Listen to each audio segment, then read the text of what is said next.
তো আজকে আমরা চলে এসেছি ভিআইপি দোল উৎসবে। ভিআইপি বললাম কারণ এই মেলায় ঢুকতে হলে তোমায় কাটতে হবে 50 টাকা দিয়ে একটি ভিআইপি টিকিট। টিকিট কাটার জন্য এদিক ওদিক তাকালাম, কিন্তু কোনো টিকিট কাউন্টার দেখতে পেলাম না।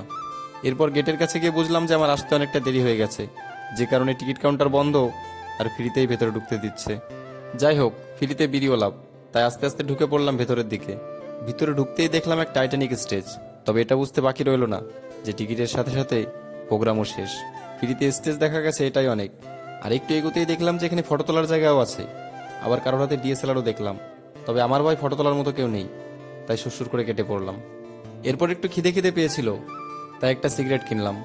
দোকানদার বোধহয় আমায় ভিআইপি ভেবেছিল, তাই তো বাইরের 8 টাকার সিগারেট আমার থেকে 9 টাকা মেরে দিল।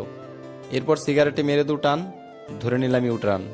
সিগারেট ছাড়াও এখানে অনেক কিছু ছিল, যেমন আখের রস ঘুগনি, খোসার ভিতর ভাজা বাদাম, চায়নাদের চাউমিন, থাইল্যান্ডের এগরোল, আইসল্যান্ডের আইসক্রিম, মুম্বাইয়ের মকটেল, আর যেসব প্রেমিক প্রেমিকাদের পয়সা বেশি আছে তাদের জন্য ফুলের ভান্ডার।